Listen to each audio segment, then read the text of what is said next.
On parle du week-end politique, de cette rentrée politique. Michel Barnier qui a effectué ce week-end ses premiers pas de Premier ministre, consultation politique, déplacement sur le terrain. On va voir le récit de ses premières heures à Matignon avec Samia Dechir. Pendant qu'une partie de la gauche manifestait contre sa nomination, Michel Barnier visitait l'hôpital Necker à Paris. Samedi, il a consacré sa première sortie officielle à une rencontre avec le corps médical. L'occasion d'occuper le terrain médiatique pour s'affirmer face aux oppositions et prendre ses distances avec le Rassemblement national. Un Premier ministre sous surveillance, rien ne pourra se faire sans le Rassemblement national, a dit Jordan Bardella. La surveillance démocratique. Mais moi, je suis sous surveillance de tous les Français. Le gouvernement est sous la surveillance démocratique de tous les Français et de tous les groupes politiques qui sont constitués de députés représentants du peuple dans sa diversité. Hier, nouvelle visite, cette fois à Saint-Denis. Avant la cérémonie de clôture des Jeux paralympiques, Michel Barnier vient saluer militaires et secouristes mobilisés pour l'événement. Ça se passe bien, ça se passe. C'est très, très chargé, c'est très... Mais je viens de le dire, je suis dans une attitude d'humilité, grande humilité, beaucoup de détermination. Ça vous agace qu'on dit choix par défaut ? Je ne crois pas que je sois là par défaut. Ce n'est pas le sentiment que je ressens en écoutant les réactions à ma nomination. Entre deux visites, Michel Barnier a sans doute passé l'essentiel de son week-end dans des consultations en coulisses, car la première tâche qui l'attend est de former un gouvernement qui ne soit pas renversé par l'Assemblée nationale. Pierre, est-ce que pour vous, Michel Barnier, il a réussi ses premiers pas en tant que Premier ministre ? Ce qui va être important, c'est de voir comment la politique de Michel Barnier va être conduite et ce qu'il va être en capacité ou non de faire. Donc pour l'instant, je ne sais pas s'il a réussi son entrée. Force est de constater que ça va être très compliqué pour lui. Et c'est d'ailleurs le temps qu'a mis Emmanuel Macron à choisir un Premier ministre rend la tâche encore plus compliquée, je trouve, pour quelqu'un qui arrive à Matignon. Parce qu'on voit bien que quand on lui pose la question, est-ce que ça vous embête qu'on vous dise que vous êtes le choix par défaut, c'est un peu vrai. C'est-à-dire que si c'était imposé, il se serait imposé depuis un certain temps, depuis un long moment même. Donc il n'y avait pas d'évidence. Et vu qu'il n'y a pas d'évidence, ça rend la chose compliquée. Maintenant, moi, je trouve que on va sans doute y revenir, mais cette espèce de discours, de mots qu'on invente pour essayer d'établir la relation entre Emmanuel Macron et Michel Barnier, est-ce que c'est une cohabitation ? Est-ce que c'est, que sais-je encore, je ne sais pas quelle... Une cohabitation, voilà. Coexistence, on va y revenir effectivement avec Alex. On nous prend pour des idiots quand même, parce que la politique de M. Barnier, c'est à peu près la même, en tout cas sur le plan intellectuel et politique. Emmanuel Macron et Michel Barnier pensent la même chose, il faut réduire les dépenses, il faut restaurer les comptes publics. Et donc, il n'y a pas grand-chose de différent entre les deux hommes. Donc, je pense qu'on sera dans un prolongement, peut-être un peu plus radical d'ailleurs, avec Michel Barnier, de la politique française de Pierre Macron. On va en parler dans quelques instants. D'abord, Yves, premier pas réussi à Matignon pour Michel Barnier ou pas, selon vous ? Oui, de toute manière, c'est pas très. Ce qu'il a fait était assez convenu, d'aller voir un hôpital, d'aller dans Seine-Saint-Denis juste avant la clôture des Jeux paralympiques. Bon, effectivement, il y a toute une analyse sur ses rapports avec Macron. Je suis assez d'accord avec Pierre, moi. Sincèrement, la politique de Macron, ça fait longtemps qu'elle est plutôt de droite. Je pense que Barnier n'a pas du tout intérêt à détricoter quelques-unes des grandes mesures de Macron parce que finalement, il en partage la philosophie. Et Macron n'a pas intérêt à mettre des bâtons dans les roues de Barnier parce que il joue son héritage. C'est-à-dire que si en 2027 il veut sortir par la grande porte, il ne faut pas qu'il ennuie un peu, enfin qu'il ennuie trop Michel Barnier, qu'il soit dans une stratégie de rupture avec lui, parce que sinon il va sortir en charpie. Le pouvoir aujourd'hui, il est à Matignon, il n'est pas à l'Élysée. Barnier, s'il veut complètement détricoter la politique de Macron, il peut le faire. Justement, on en parle, Alex, avec cette question. Est-ce qu'on est rentré en cohabitation ou est-ce qu'on est dans une continuité du pouvoir macroniste ? Eh bien, c'est la première question qu'a posée Bruno Retailleau, le président du groupe Les Républicains au Sénat, à Michel Barnier lors de son entretien à Matignon, aux côtés de Laurent Wauquiez et de Gérard Larcher. Je cite Bruno Retailleau. Est-ce que ce sera un Premier ministre collaborateur ? Auquel cas, ça pourra être sans nous. Ou est-ce que c'est un Premier ministre de plein exercice au sens de l'article 20 de la Constitution qui conduit et détermine la politique de la nation ? En tout cas, cas, Michel Barnier a donné des éléments de réponse vendredi dernier aux 20h de TF1. Je le cite, « J'ai connu des cohabitations, en tout cas une cohabitation dont j'étais l'un des ministres, c'était en 1993 sous Édouard Balladur. Et là, nous ne sommes pas dans cette situation », affirme le Premier ministre qui veut, je cite, « travailler en bonne intelligence avec le président de la République ». L'Élysée non plus estime que nous ne sommes pas en cohabitation, mais en période, je cite, de coexistence exigeante, nouveau concept. Et François Bayrou, lui aussi, il va de son nouveau concept, il parle de co-responsabilité. On l'écoute.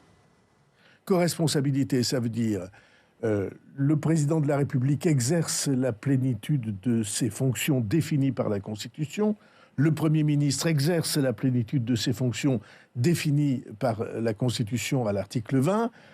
Et pour moi, c'est un équilibre qui correspond à un triptyque, un président fort, un gouvernement fort, un parlement fort. À ce moment-là, en co-responsabilité, on peut avancer. Voilà, tout le monde est fort, donc tout va bien. Alors, en tout cas, à gauche, on a aussi son avis sur la question. Olivier Faure, le patron du Parti socialiste, l'a donné lorsqu'il a entendu Michel Barnier affirmer qu'il ne voulait pas revenir sur la retraite à 64 ans, alors ouvert à des améliorations, mais ne pas tout remettre en cause. Quand même une réforme phare du président de la République. Et Olivier Faure a réagi dans un tweet. Il n'y a même plus de parfum de cohabitation, juste une colocation dont les Français vont payer le loyer. Donc voilà, chacun son concept. Yves, on est quoi? Dans une coexistence, dans une co-responsabilité, dans une colocation? Écoutez, c'est des mots qui ne veulent rien dire du tout. Moi, je pense qu'on est dans une co-responsabilité, si vous voulez que je fasse un choix. C'est-à-dire qu'effectivement, c'est très simple. Responsabilité, ça veut dire que vous avez des comptes à rendre. Le Premier ministre, il va avoir des comptes à rendre vis-à-vis de l'Assemblée nationale, et Dieu sait s'il va en avoir à rendre parce que la porte est étroite et les espaces sont très minces pour qu'il puisse agir. On se demande tous, personne ne sait s'il a la clé pour pouvoir agir et s'il peut effectivement se passer du 49-3. J'en doute beaucoup. Moi, je pense que ça va être exactement pareil que pour Elisabeth Borne, quoi qu'on dise. Parce que de toute manière, il n'a pas la majorité absolue. Il ne l'a pas et il ne l'aura pas. Donc, il va falloir qu'il joue très serré. Et puis, le président de la République, co-responsabilité. Pourquoi? Parce que, encore une fois, il joue son avenir, je dirais, historique. Face à l'histoire de notre pays. Et donc, il faut aussi qu'il soit à la hauteur de ce défi, qui est un véritable défi pour lui, parce que sinon, il ne restera pas grand-chose du macronisme. Ça sera pour lui une humiliation si ça se termine mal. Pierre ? Comment vous les qualifiez, vous, ces relations Barnier-Macron? Pour moi, on est dans une relation classique d'un gouvernement de droite, d'un président de droite. Donc je ne vois pas très bien comment on peut qualifier autrement que Emmanuel Macron a choisi son Premier ministre sur la base des politiques. Pour vous, c'est la continuité du macronisme, Michel Barnier? Absolument. Enfin, j'ai toujours... on s'est souvent vu dans cette émission, Ariane, et j'ai souvent dit quand même que je croyais assez à la filiation intellectuelle et politique de la Macronie et avec la droite des Républicains. Les Républicains sont solubles dans le macronisme comme le macronisme est soluble dans les Républicains. J'en ai certitude. Enfin, on voit bien que les politiques d'Emmanuel Macron sont des politiques de droite, classiquement de droite d'ailleurs, et qui d'ailleurs tendent à être de plus en plus à droite, parce que, y compris sur les questions de liberté ou sur les questions de société ou les questions de migration, par exemple, on voit bien comment le logiciel d'Emmanuel Macron va très à droite et pourrait aller encore plus à droite compte tenu du fait qu'aujourd'hui, le Rassemblement national joue un rôle assez décisif au Parlement. Et Yves disait que le pouvoir n'est pas à l'Élysée, il est plutôt à Matignon. Moi, je pense que le pouvoir, il est surtout aujourd'hui au Parlement, et c'est plutôt une bonne nouvelle d'ailleurs, même si la principale difficulté, ça va être de dégager des majorités, mais ça me paraît être le plus compliqué. Qui que ce soit qui était amené à gouverner ce pays, et je pense que de toute façon, l'enjeu de l'année qui vient au moins, puisqu'on peut attendre encore... jusqu'à juin prochain, je crois. Il faut attendre 1 an pour renouveler pour recréer une dissolution et réengager des élections. C'est ça l'enjeu, c'est de faire dégager des majorités. Et justement, Alex, c'est pas Emmanuel Macron qui décidera des marges de manœuvre de Michel Barnier, c'est plutôt l'Assemblée nationale. Oui, comme le nouveau Premier ministre n'a pas de majorité solide à l'Assemblée nationale, eh bien, ce sont les différents groupes politiques de l'Assemblée qui vont lui accorder des marges de manœuvre pour gouverner. Alors, on commence par le camp présidentiel, environ 160 députés. Et le soutien de ce camp présidentiel à Michel Barnier, eh bien, n'est pas acquis, il n'est pas naturel. Regardez ce que dit Gabriel Attal à propos du nouveau Premier ministre. Ni volonté de blocage, ni soutien inconditionnel. Alors on peut se dire que du côté des Républicains, la cinquantaine de députés de la droite républicaine sera forcément derrière chaque texte porté par le gouvernement de Michel Barnier, qui est l'un des leurs, mais pas forcément évident non plus. Quand on écoute Laurent Wauquiez à la sortie de son entretien avec Michel Barnier, eh bien, il continue à poser ses conditions. On l'écoute. Pour l'instant, ce sont des discussions, rien n'est décidé, et c'est uniquement en fonction de ça que la suite pourra continuer à avancer. Voilà, c'est aussi simple que ça. Pour nous, les questions de travail, les questions de sécurité, les questions d'immigration sont clés dans la réponse qu'on apporte aux Français, et c'est uniquement en fonction de cela qu'on prendra nos décisions. Et en réalité, c'est le Rassemblement national qui donnera ou non des marges de manœuvre à Michel Barnier, car il dispose du pouvoir de censurer son gouvernement mathématiquement en alliant ses voix à celles de la gauche. Écoutez Marine Le Pen.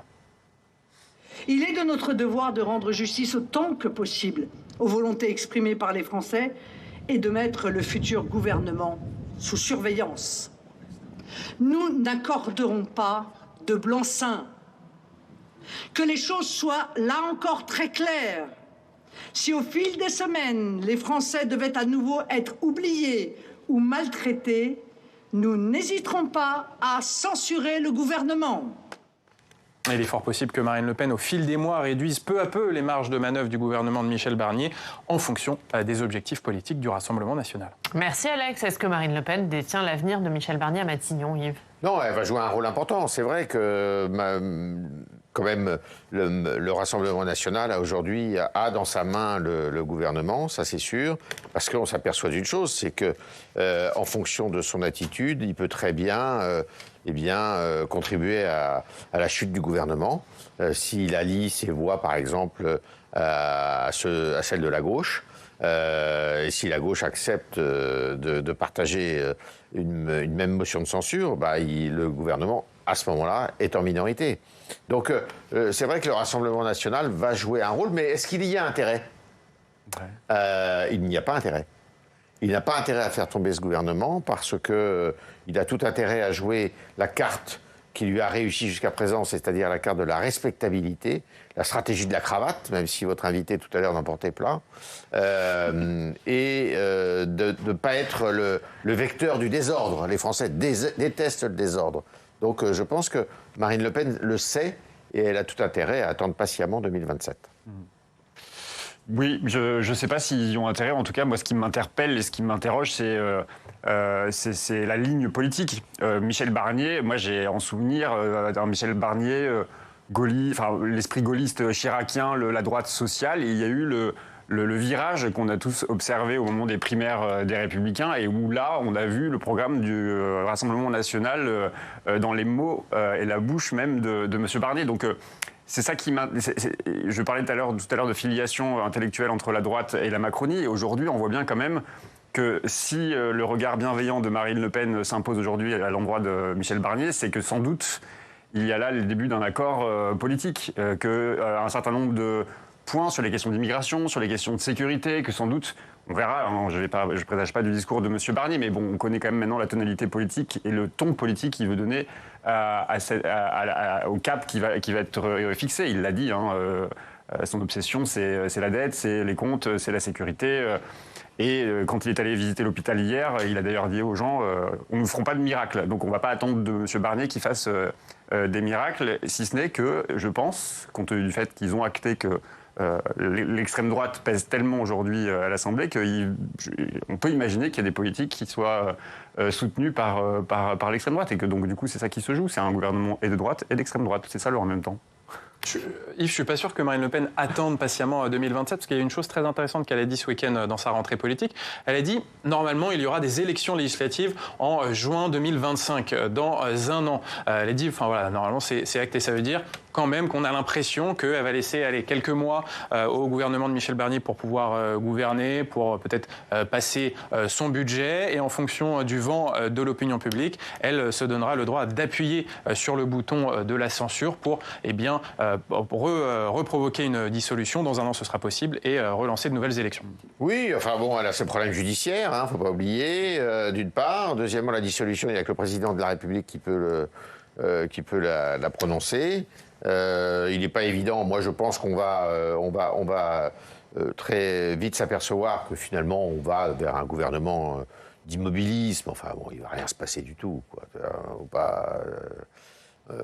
Faut pas se leurrer. Donc ça va être beaucoup d'agitation pour pas grand-chose. Et je vois pas pourquoi il y aurait une dissolution. Moi, je n'ai pas cette lecture-là d'avenir. Alors, est-ce que l'ex-majorité présidentielle, est-ce que le camp macroniste a besoin du Rassemblement national? On va écouter la réponse de Yaël Braun-Pivet, la présidente de l'Assemblée nationale. Elle était l'invitée ce matin de la matinale d'Europe 1 et de CNews. Le Premier ministre devra, à l'Assemblée nationale, nouer des alliances, aller chercher des majorités, et il n'est en aucun cas obligé d'aller chercher des majorités avec le Rassemblement national, comme je l'entends parfois. Il ne tient finalement qu'au groupe socialiste, qu'au groupe écologiste, de travailler avec nous pour pouvoir élargir cette majorité. Est-ce que c'est possible? C'est un souhait de Yaël Braun-Pivet. Est-ce que c'est possible? Est-ce que les socialistes, est-ce que les écologistes, est-ce que les communistes travailleront avec Michel Barnier?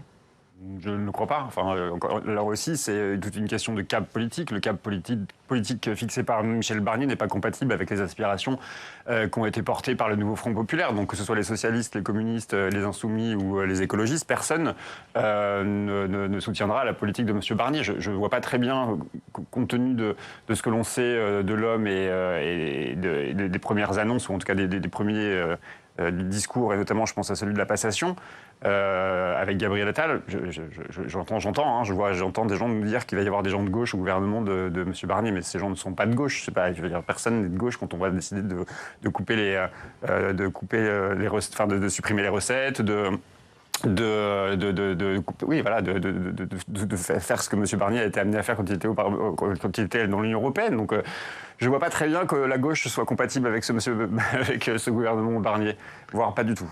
Yves, est-ce que la gauche peut travailler avec Michel Barnier? Ce matin, François Hollande, qui était l'invité de France Inter, dit que c'est pas possible. Il ne peut pas y avoir de gauche dans un gouvernement de droite. Des personnalités de sensibilité, réputées de sensibilité de gauche.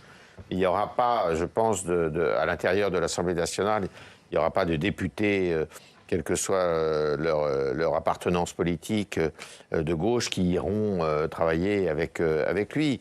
Non, il aura l'opposition de la gauche, il aura le soutien, logiquement, je pense, de la majorité sortante, donc de l'ex-majorité, plus de son parti, les Républicains, et il aura le silence du Rassemblement national. Voilà. Mais est-ce qu'il a un avenir, ce gouvernement Barnier? Ça s'est passé sous la 4e République.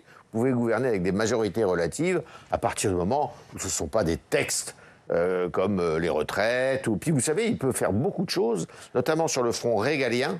Il peut faire énormément de choses sans passer par la loi. C'est ça qu'on oublie aussi. C'est qu'il va évidemment contourner et pas passer par la loi.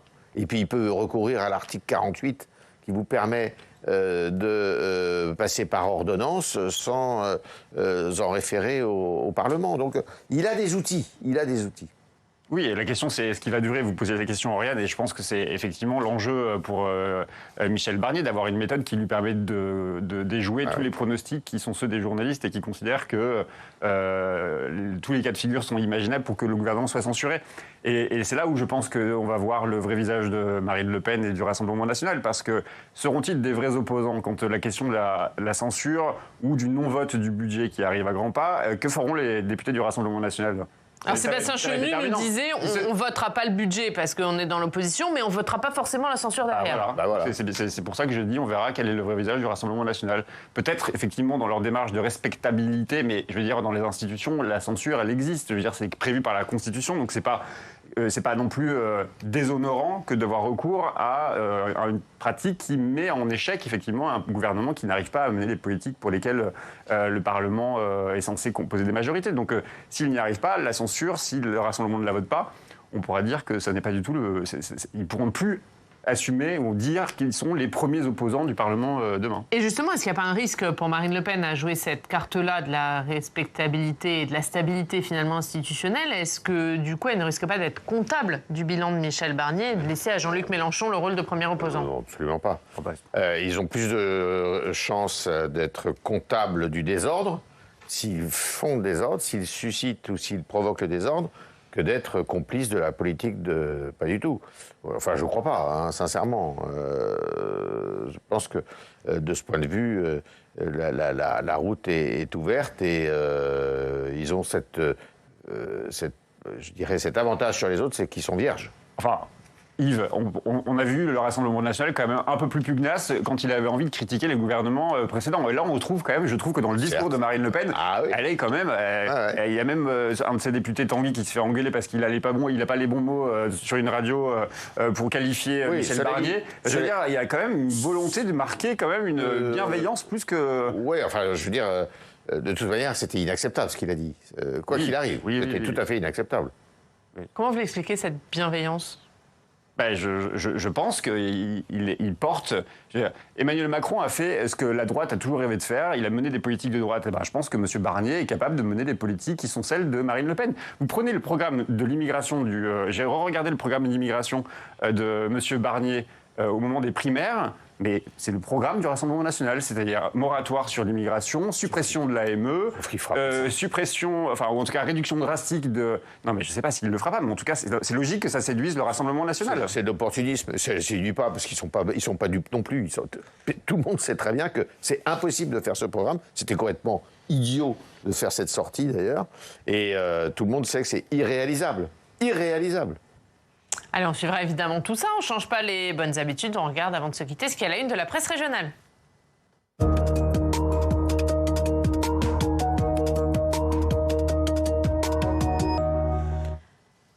Beaucoup de titres de la presse régionale. Titres aujourd'hui sur le clap de fin des Jeux paralympiques. Oui, avec la cérémonie de clôture hier des Jeux paralympiques Paris 2024 qui a eu lieu au Stade de France, dans un stade comble.